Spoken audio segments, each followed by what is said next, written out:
Okay. Hello everyone. In our Verilog SGL playlist, today's topic is D flip flop. Okay. So first of all, हम D flip flop के concept के बारे में थोड़ा याद कर लेते हैं कि what is D flip flop. So D flip flop is a delay flip flop और a data flip flop. Means अगर हम input में कुछ भी डेटा दे रहे हैं सो वो एज इट इज वो सीधा आउटपुट में वो ट्रांसफर कर देगा. इसलिए उसका यूज मेनली क्या होता है, सिर्फ सर्किट में डिले प्रोड्यूस करना. ठीक है. सो डी फ्लिप फ्लॉप को हम ट्रांसपेरेंट फ्लिप फ्लॉप भी बोलते थे. ठीक है. इसलिए क्यों? क्योंकि डी का जो इनपुट होता है वही हमारा आउटपुट मिल जाता है डायरेक्ट. ठीक है. सो स्टार्ट करते हैं हम डी फ्लिप फ्लॉप का कोड लिखना. सो इधर मैंने इसकी सोर्स फाइल बनाई है. सो उसमें हम सबसे पहले मॉडल का नाम दे देते हैं D_FF, फिर ब्रैकेट में इनपुट आउटपुट जो होंगे D clock reset and Q, जिसमें से इनपुट क्या होगा D clock and reset RST और आउटपुट क्या होगा Q. हमें पता है कि इधर सीक्वेंस सर्किट में जो भी हमारा आउटपुट आता है वो स्टोर होता है, इसलिए हम आउटपुट में हमेशा रजिस्टर यूज करता है. ठीक है. सो अब हम हमारी मेन बॉडी लिखते हैं सोर्स की. सो सबसे पहले यहाँ पर मैं ऑलवेज ब्लॉक यूज करूंगा. Okay. Always at the rate. हमें डी फ्लिप फ्लॉप को पॉजिटिव एज ट्रिगर पर काम करवाना है. ओके. सो मैं पॉसेज लिखूंगा. ओके. क्लॉक. ओके. नाउ हम बिगिन करेंगे एंड हम वापस इफ स्टेटमेंट का यूज करेंगे कि इफ ब्रैकेट में रीसेट RST अगर 1 हुआ तो क्या होगा, जो हमारी RST इज 1 मतलब ट्रू मतलब 1, सो Q क्या असाइन हो जाएगा. अगर रीसेट पिन 1 हुई तो Q क्या असाइन हो जाएगा 0. ओके. एंड एल्स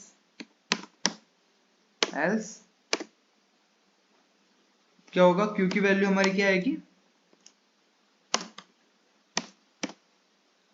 जो हमने इनपुट में दी है सेम वही. इनपुट में हमने D दिया है सो यहाँ पर भी D आएगा. ठीक है. सो इसमें हमने अगर हम थोड़े कंपेयर करने की ट्राई करें JK और SR फ्लिप फ्लॉप से, सो वहां पर हमने के स्टेटमेंट यूज किया था. क्यों? क्योंकि वहां पर दो वेरिएबल्स है इनपुट में JK S एंड R, लेकिन यहाँ पर सिर्फ एक ही वेरिएबल है तो यहाँ पर केस स्टेटमेंट यूज करने की कोई जरूरत नहीं है. ठीक है. सो इसलिए मैंने यहाँ पर केस यूज किया नहीं. सो फिर अब हम बिगिन को एंड कर देंगे. ओके. और लास्ट में एंड मॉड्यूल. ठीक है. सो ये हो गया हमारा source code of D flip flop. अब इसको हम सेव कर लेते हैं एंड स्कीमेटिक डायग्राम देखते हैं.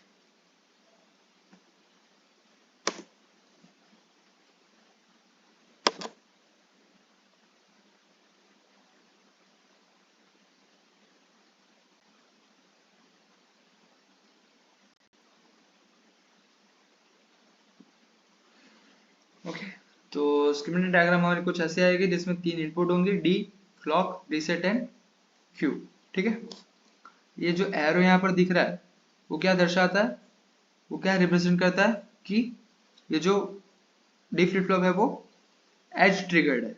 मतलब कि पॉजिटिव या नेगेटिव की बात नहीं कर रहा, सिर्फ वो एज ट्रिगर्ड है, इसलिए यहाँ पर एरो है. ओके.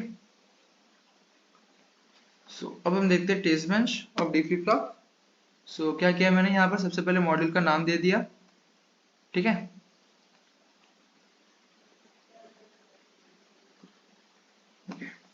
यहाँ पर मॉड्यूल का नाम दिया मैंने. देन इनपुट को रजिस्टर से और आउटपुट को वायर से डिफाइन किया मैंने.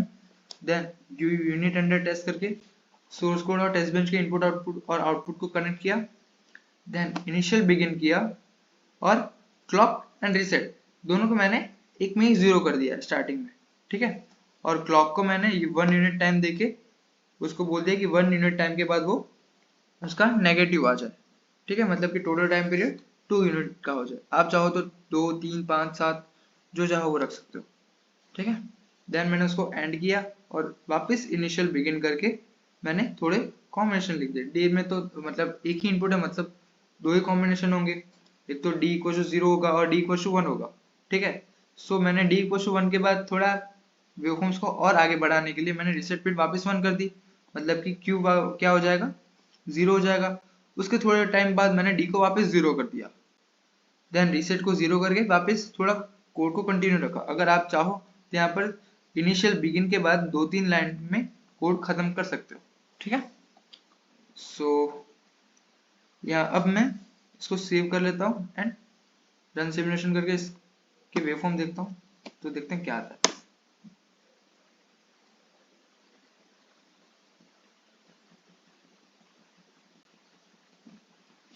ओके, सो कुछ इस तरीके से हमारे वेवफॉर्म आएंगे, ठीक है। सो क्लॉक हमने यहाँ पर दी है। अब हम यहाँ पर अगर यहाँ देखें तो हमारे डी की वैल्यू 0 है, तो क्यू की वैल्यू 0 आ रही है क्योंकि रीसेट पिन 0 है, ठीक। मतलब जो डी है वही क्यू है जब क्लॉक 1 है, ठीक है।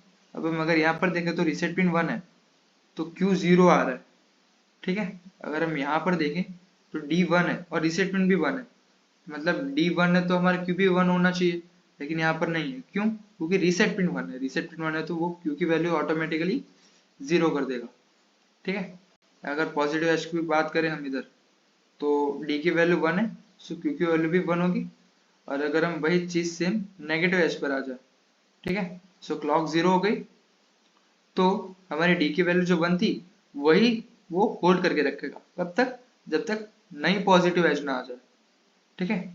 जैसे कि नहीं, जैसे ही नई पॉजिटिव एज आएगी तब हम हमारा आउटपुट, मतलब जो हमारा इनपुट होगा वो चेंज हो जाएगा।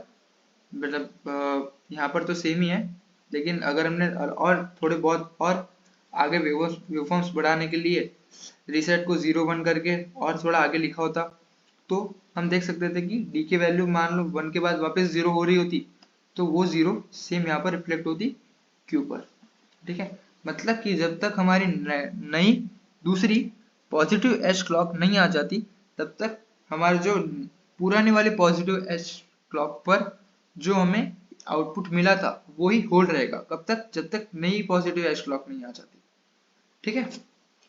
सो ये waveforms of D flip flop, ठीक है।